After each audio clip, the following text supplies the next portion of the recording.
આજથી ગુજરાતમાં આરટીઈની પ્રવેશ પ્રક્રિયા શરૂ થઈ છે। આરટીઈમાં ધોરણ 1માં પ્રવેશ માટેની ઓનલાઈન પ્રક્રિયા આજથી લઈને 26 તારીખ સુધી ચાલવાની છે। એટલે કે 14 તારીખથી 26 તારીખ સુધી આખી પ્રક્રિયા ચાલશે। પછીના 3 દિવસ જે છે એમાં જિલ્લા કક્ષાએ જે એની ચકાસણી કરવામાં આવશે। આખી એ પ્રક્રિયા ઓનલાઈન ચાલવાની છે। ઓનલાઈન ડોક્યુમેન્ટ અપલોડ કરવાના છે, એટલે ડોક્યુમેન્ટ જે અપલોડ કરેલા છે તેની ચકાસણી કરવા માટે બાકીના 3 દિવસ એની ચકાસણી થશે અને આખી એ જિલ્લા કક્ષાએથી ચકાસણી થઈ ગયા પછી રિજેક્ટ એપ્રુવલની કામગીરી 28 તારીખ સુધી પૂર્ણ કરવામાં આવશે અને 14 તારીખથી લઈને 28 તારીખ સુધી જેમ જેમ ઓનલાઈન અપલોડ થતા જશે એપ્લિકેશન તેમ ચકાસણી પણ થયા કરશે। 28 તારીખ સુધી આખી જે છે એપ્રુવલ રિજેક્ટની કામગીરી થશે। ત્યારબાદ પેરેન્ટ્સને જેમણે પણ પ્રવેશ માટે ઓનલાઈન એપ્લિકેશન કર્યું છે, રિજેક્ટ કર્યા છે, તેઓને એક તક મળશે જે ફરીથી એમને ડોક્યુમેન્ટ રજૂ કરવું હોય તો તે કરી શકે। તે માટે તેઓએ 3 તારીખ સુધી 1 એપ્રિલથી લઈને 3 તારીખ સુધી આખા બરાબર ધ્યાન રાખવા જેવી બાબત છે। 1 એપ્રિલથી લઈને 3 એપ્રિલ સુધી જે અપલોડ કરવાના ડોક્યુમેન્ટ્સ છે કે જે કદાચ જે કારણથી રિજેક્ટ થયેલું હોય, તમે જે નંબર આપેલો હોય તે નંબર ઉપર એની જાણકારી મળશે।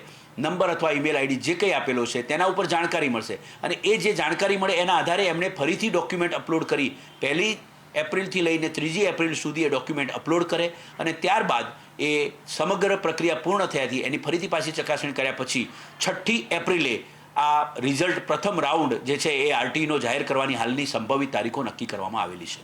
અમદાવાદ શહેરમાં 1352 શાળાઓ છે અને તેમાં 8010 જેટલી બેઠકો આરટીઈ માટે હાલ નક્કી કરવામાં આવેલી છે, જે ગયા વર્ષના ધોરણ 1માં જે વિદ્યાર્થીઓ હોય તેના એ ઇન્ટેકને આધારે આરટીઈનો ઇન્ટેક નક્કી કરવામાં આવે છે। આપના માધ્યમથી વાલીઓને 2-3 બાબતો ખાસ જે કહેવા માગીશ તે એ અગત્યની એ રહેશે કે સૌથી પહેલાં તો આખી એ પ્રક્રિયા ઓનલાઈન છે। ઓનલાઈન પ્રક્રિયા હોય, કોઈએ અહીંયા કચેરીમાં કે કોઈ અન્ય કચેરીમાં સીધા જવાની જરૂર નથી। માર્ગદર્શન લેવા માટે હેલ્પલાઇન નંબર છે અને રૂબરૂ આવશે તો પણ માર્ગદર્શન પૂરેપૂરું મળશે, પરંતુ કોઈ લેભાગુ તત્વોને મળીને કે કોઈ પ્રવેશની ગેરંટી આપી શકશે તમને એવું આમાં નહીં બની શકે, કારણ કે આખી એ પ્રક્રિયા ઓનલાઈન છે અને સમગ્ર પ્રક્રિયામાં એમને જે કોઈ સ્થળ નક્કી કર્યું હશે અથવા તો જે ક્રમ આપ્યો હશે અગ્રતાનો, આમ પ્રાયોરિટી 1 થી 13 પ્રકારની પ્રાયોરિટી છે। એ વાલીઓને આપણે જ્યારે જાહેરાત આપી છે એમાં સ્પષ્ટ છે જ, વેબસાઇટ ઉપર પણ સ્પષ્ટ છે। 1 થી 13 પ્રકારની અગ્રતા ક્રમને આધારે પસંદગી થતી હોય છે અને બીજું કે જે શાળાઓની પસંદગીનો ક્રમ આપેલો હોય, તમારા રેસિડેન્ટના 6 કિલોમીટરના વિસ્તારમાં આવતી શાળાઓ તમને દેખાશે, જે ગૂગલ મેપને આધારે જે લોકેશન દેખાય છે એને આધારે તમે તમારો ક્રમ જે શાળાને તમે પહેલો આપવા માગો છો એને તમારે પહેલો આપવાનો, જેને બીજો આપવા માગો છો એને બીજો, એ ના મળે તો ત્રીજો, એ રીતે તમારે ક્રમ જેટલા આપવા હોય એટલા તમારા 6 કિલોમીટરમાં દેખાતી શાળાઓને તમે આપી શકો છો। જો એમાં તમે ક્રમ ઉલટો આપો છો તો અમારા જે અનુભવના આધારે જે અહીંયા પ્રશ્નો આવે છે એમાં કે અમારે લેવી હતી આ શાળા અને મળી ગઈ આ શાળા, એ આખી પ્રક્રિયા ઓનલાઈન થાય છે। આમાં કોઈ પણનું કશું ચાલે નહીં। આ સોફ્ટવેર છે એક પ્રકારનું અને અગ્રતા ક્રમને આધારે સીધું પસંદ કરે છે, એટલે કોઈ લેભાગુ તત્વ તમને પ્રવેશની ગેરંટી આપે તો એમાં ક્યાંય પણ ફસાવવું નહીં। સાયબર કાફેમાં એડમિશન જો તમે માટે ફોર્મ ભરો તો તમારે પણ તમારી વિગતો ચકાસણી કરી લેવી જોઈએ, એ બાબત ખાસ યાદ રાખજો। બીજું કે ઇન્કમ ટેક્સ રિટર્ન માટે ખાસ કહી દઉં કે ગયા વર્ષથી આપણે જે રીતે ગુજરાત સરકારના શિક્ષણ વિભાગ દ્વારા જે ઇન્કમ ટેક્સ રિટર્ન આરટીઈની પ્રક્રિયામાં અપલોડ કરવા માટેનું ફરજિયાત કર્યું છે, તો જે મિત્રો ઇન્કમ ટેક્સ રિટર્ન ભરતા હોય તેઓએ ફરજિયાત એમાં અપલોડ કરવાનું રહેશે।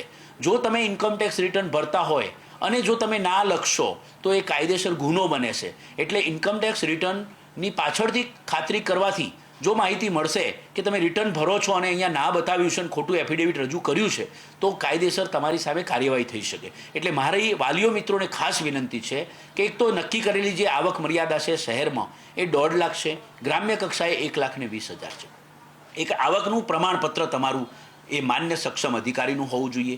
સાથે સાથે રહેઠાણના જે પુરાવા છે એમાં તમારી પાસે આધાર કાર્ડ, પાસપોર્ટ કે એ જે વેલિડ પુરાવા છે એ હોય તો તમારે રજિસ્ટર્ડ ભાડા કરારની જરૂર નથી, પરંતુ એ ના હોય તો તમારે રજિસ્ટર્ડ ભાડા કરાર જોઈશે, નોટરાઇઝ ભાડા કરાર જોઈશે નહીં। અત્યારથી એટલા માટે કહું છું કે પછી છેલ્લે ભાડા કરારની ખબર નથી ને અમે નોટરાઇઝ ભાડા કરાર રજૂ કર્યો એટલે એના કારણે એનું રિજેક્ટ થતું હોય છે। આ રિજેક્ટ થવાના કારણો આપને કહી રહ્યો છું, તો મિત્રો ખાસ આનું ધ્યાન રાખશો અને માન્ય હોય, આવકનું પ્રમાણપત્ર યોગ્ય હોય, ઇન્કમ ટેક્સ રિટર્ન પણ તમારો 1.5 લાખથી ઓછાનો હોય તો જ તમે આમાં પ્રવેશ પાત્ર થશો.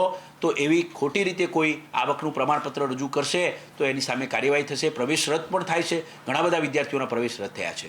તો આપને ખાસ આ મીડિયાના માધ્યમથી જણાવવા માગીશ વાલી મિત્રોને કે આ જે 13 પ્રકારની અગ્રમતા છે એ અગ્રતા ક્રમને તમારે ધ્યાન રાખવાનો છે. અને બીજું જે કંઈ ડોક્યુમેન્ટ્સ તમને અપલોડ કરવાના કીધા છે એનું સચોટ માર્ગદર્શન વેબસાઇટ પર આપેલું છે. તો એ પ્રમાણે તમે ચોક્કસ ડોક્યુમેન્ટ અપલોડ કરશો અને જે તારીખો નક્કી કરેલી છે એ તારીખ પ્રમાણે તમારું એપ્રુવલ છે કે રિજેક્ટ છે એના મેસેજ તમારે જોઈ રાખવાના છે.